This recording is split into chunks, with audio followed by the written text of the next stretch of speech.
কালকে যেহেতু শুক্রবার তো ভাবলাম আমরা বাসায় চলে যাই, যেহেতু বন্ধ হয়েছে শুক্র শনি, আবার রবিবারও বন্ধ, যেহেতু সোমবার থেকে ওদের ফাইনাল, ওদের এক্সাম শুরু হবে। তো ভাবলাম বাসায় চলে যাই। তো আমরা সকাল সকাল বাসায় যাওয়ার জন্য রেডি হইলাম। আর বাসায় আমরা যাই বাস দিয়ে, সব বেশিরভাগ সময় অবশ্য যাওয়ার সময় আমরা বাস দিয়ে যাই। তো বাসে তেমন লোকজন ছিল না, খালি ছিল, যেহেতু সকাল টাইম তেমন ভরাও ছিল না।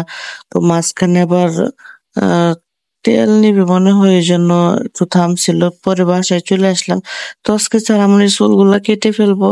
আমার খুব খারাপ লাগতেছে অবশ্য যে আজকে আজকে ওর চুলগুলা কেটে ফেলবো। যে ওর চুল কাটার জন্য লোক চলে আসছে। তো বাইরে একটু খেলতেছিল, আমি একটু চুল কাটার আগে থেকে একটু ভিডিও করে নিতেছিলাম যাতে এগুলো আমি পরে দেখতে পারি, কারণ চুল হইতে তো সময় লাগে। আমার খুব খারাপ লাগতেছিল যে ওর চুলের আমি জুটি করতে পারতাম না। তো ওরে ফোন দিয়ে দিলাম, ও ফোন হাতে নিয়ে বসে আছে। আমার খুব খারাপ লাগতেছিল, ওর চুলগুলা কাইটা লাগতেছে। আমার খুব শখের চুল ছিল ওর। ওর আব্বুর বকবকানিতে চুলগুলা কাটছে, না হয় আমি কাটতাম না, সামনে কুরবানির ঈদ, হয়তো তো সময় লাগবো। কিন্তু কি আর করা, চুল তো কাটতে হইব। ওর চুলগুলা তেমন ঘন ছিল না, অবশ্য পাতলা ছিল, এই জন্য কাটতে হইতো। তারও প্রচুর গরম ছিল, আর আমরা যেহেতু ওই জায়গায় চলে যাই, ওইখানে প্রচুর গরম, থাকাই যায় না। ওর অনেক কষ্ট হয়ে যায়, খুব চুলকায় মাথার মতো।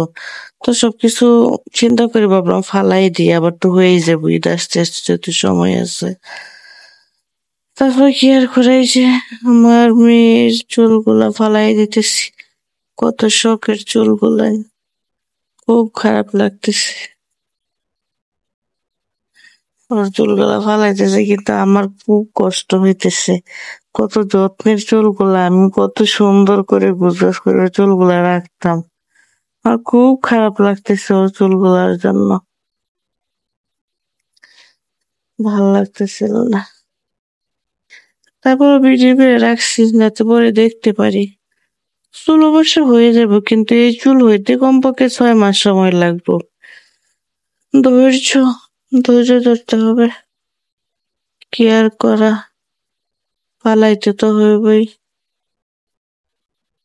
যাই হোক, ভালো থাকবেন সবাই, আবার দেখা হবে।